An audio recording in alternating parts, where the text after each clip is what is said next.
Hello my friends and welcome back. Thank you very much for being with me again today. What do we have here? We have an update on the Ukrainian front with some new drones launched by the Russians. The Russians advance in Donetsk, Kharkiv, Kursk, Oblasts.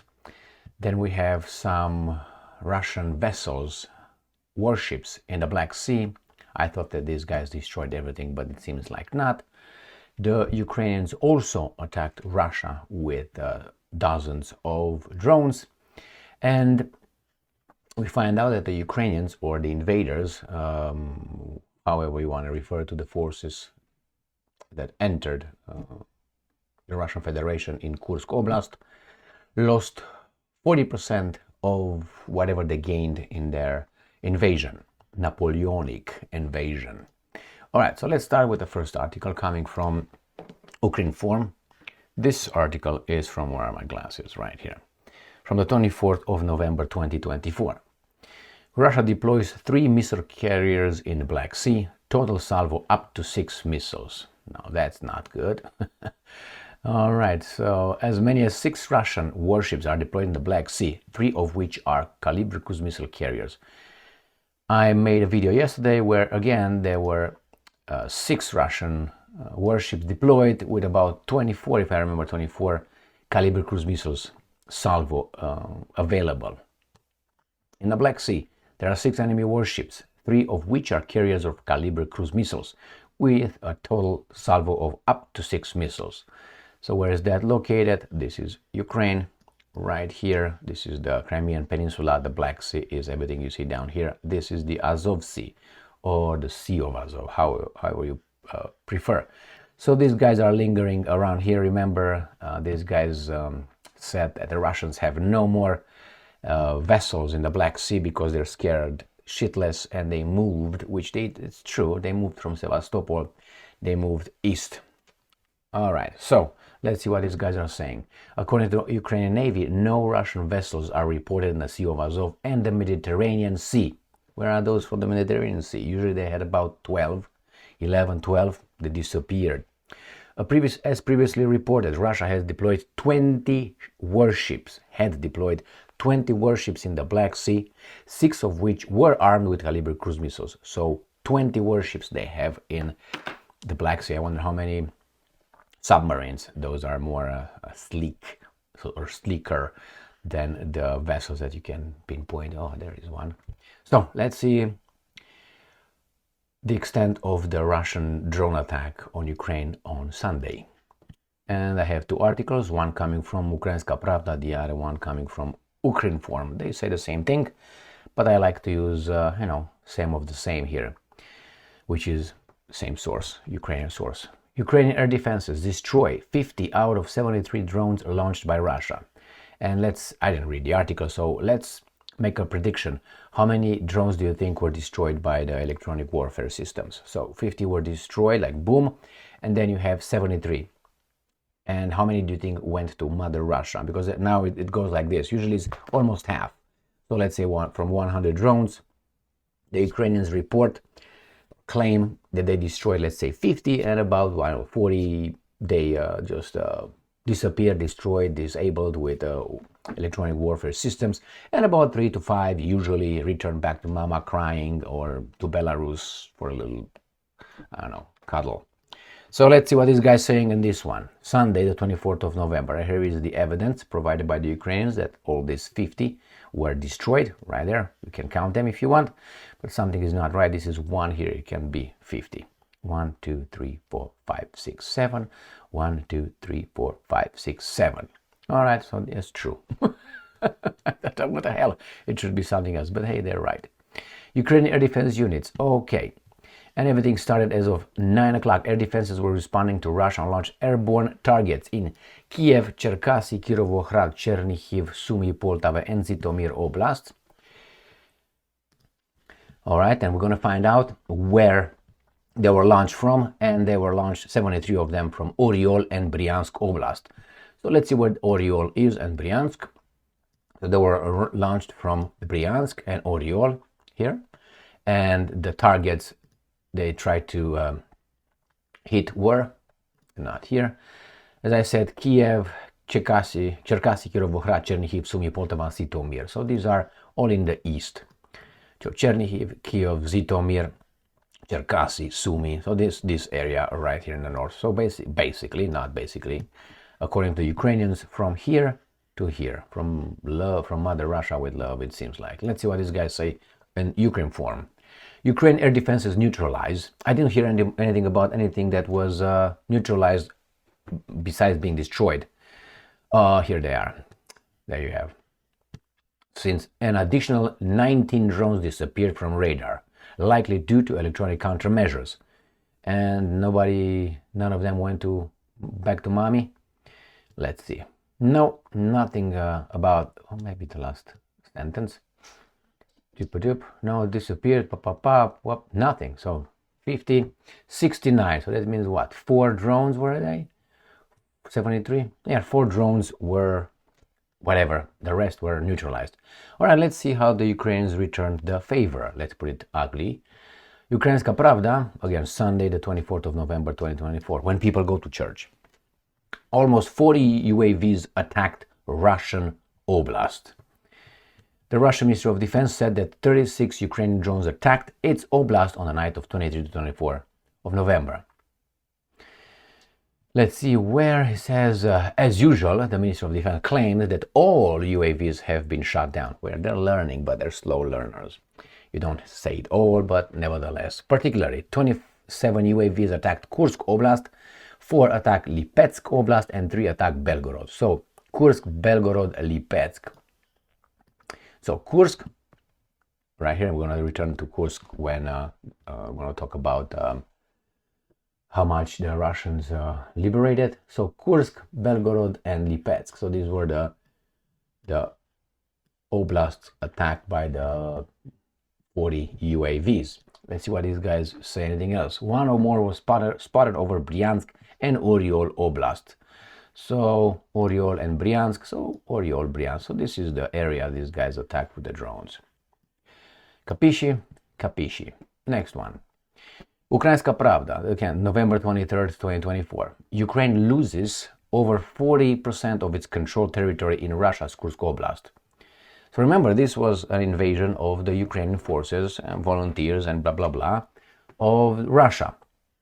And that is right here in Kursk, in the big scheme of things, in the, let's say, northeast of Ukraine, as you enter Russia. Little, successful at the beginning. I don't think exactly, I don't know exactly what these guys wanted to achieve with this. Maybe to get some troops from other areas so the Russians can just maneuver, take them from there and redeploy them here. So the Ukrainians claim that from whatever they had occupied here, they lost 40%. So let's see what else these guys are saying. Ukraine has now lost more than 40% on the territory of Kursk Oblast, which it has controlled since August as a result of Russian counterattacks, says a Reuters source in the General Staff of the Ukrainian Armed Forces. And I'm quoting, at most, we controlled about 1,376 square kilometers. Now, of course, this territory is smaller. The enemy is increasing its counterattacks. I read an article, actually more than one article, saying that Putin ordered Kursk to be liberated before Trump's getting upgraded. The other one was saying that Putin said that ordered that region to be liberated before Christmas and all that. Well, I think he ordered to be liberated yesterday, not then. But slowly and seems to me surely they will achieve that task. And I'm quoting, now we control approximately 800 square kilometers. We will hold this territory for as long as is militarily appropriate. So it says here, the source of the General Staff also said that the Kurakhove front is currently the most threatening to Kiev, that is by Pokrovsk, as Russian troops are advancing 200 to 300 meters a day and have already managed to break through in some areas. That over there the shit hit the fan. So 200 to 300 meters is about 120, let's say 30 yards to about 200, 200 and let's say 250 yards to and 380 yards or something like this a day. According to the source, and I'm going to show you where that is located. According to the source, about 575,000 Russian troops are currently fighting in Ukraine, and Russia intends to increase the number of its troops to 690,000. Well, when these guys are claiming that it's an all full war and the Russians are fighting, Russia has the potential of ordering a general mobilization of about 30 million people, I would say. Why? It has a population of about 150 million, or 145. Let's be a little bit more conservative on that one. Let's say 145 million. You take about, let's say, 30% of it being children and people that could not participate, and then you divide it by two, right? Getting women and men, and then you get people that really are disabled or cannot pass a test to be sent to the front, and you get about 30 million potentially. So that would happen if these guys really, like in the Second World War, for instance, but we don't get over there because the Russians have nuclear weapons. So they were talking about Kurakhove. So let's go to Kurakhove and see where that is. As I said, it's by Pokrovsk, and that's going to get me to the last article after we see where Kurakhove is. Last article where the Ukrainians report that the situation on three fronts is shitty for them. So this is the front line, and Kurakhove is in Donetsk, which is right this bulge right here, and is by this little reservoir, Kurakhove, here, exactly, precisely there. And here is Pokrovsk is right here. So Kurakhove is here, Pokrovsk is there. I'm going to show you another map when we get to this last article, coming from the New Voice of Ukraine. Russian forces advance in Donetsk, Kharkiv, Kursk Oblast. So Donetsk, this is Donetsk. Kharkiv is in the north or far east of Ukraine, north of the front. So this is Kharkiv, Kharkov. So we have Donetsk, Kharkiv, Kharkov, and Kursk. These are the situations where the locations where the Ukrainians are actually in big trouble. And here is, we're going to get to this one in a minute. This is what's going to happen to Kupiansk. As you can tell, these guys are coming to encircle it. So let's go to the article. They're going to give us some detailed analysis, or at least reports. According to the deep state summary, the Russians advanced near Pushkino, Yuriivka, Petrivka, Romanivka, Yelizavetivska, Rozdolnya, Velika, Novosirka, Nelipivka, and as well in Kruhliakivka, Ilinka, and Beretsky. The aggressor has also made progress near Gordeyevka in Russia's Kursk Oblast, and it shows maps that I'm going to go up and down along the front to show you where the situation is. If just looking at this is just detailed all of what I'm going to show you.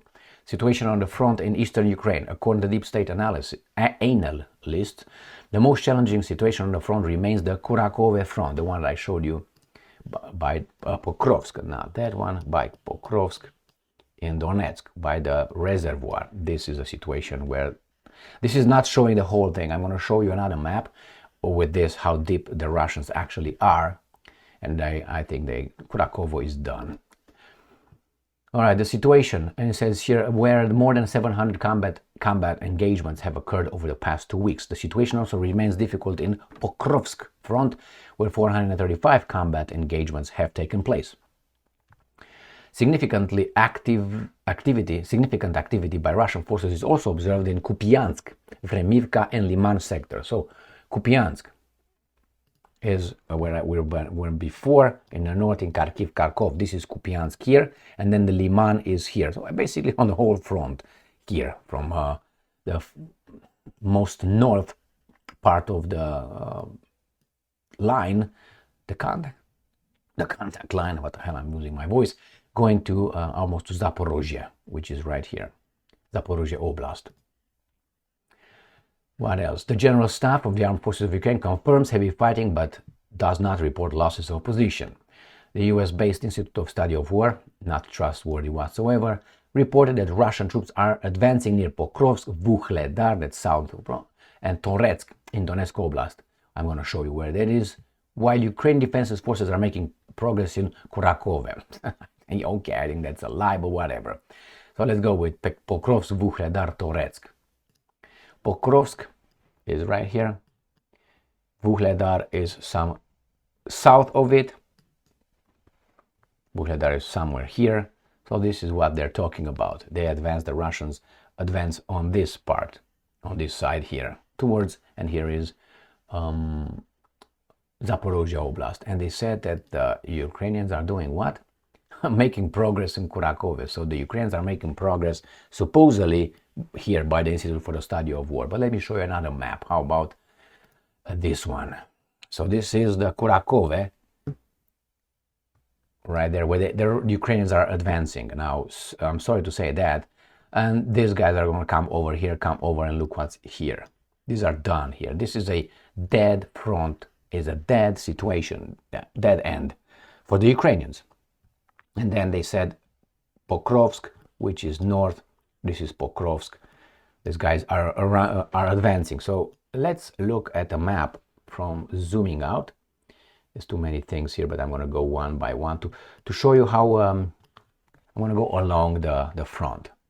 When you see these kind of things, it's bad. You know, pinching move, the same here, the same here, the same here. All these, you're going to encircle them. You have to retreat from here. Whenever something like this happens, you have to go back. You can't go forward. You can't fight them to flanks because these guys are going to hit your reinforcements coming from here. It's just ABC 1, 2, 3. The same here. And the same here.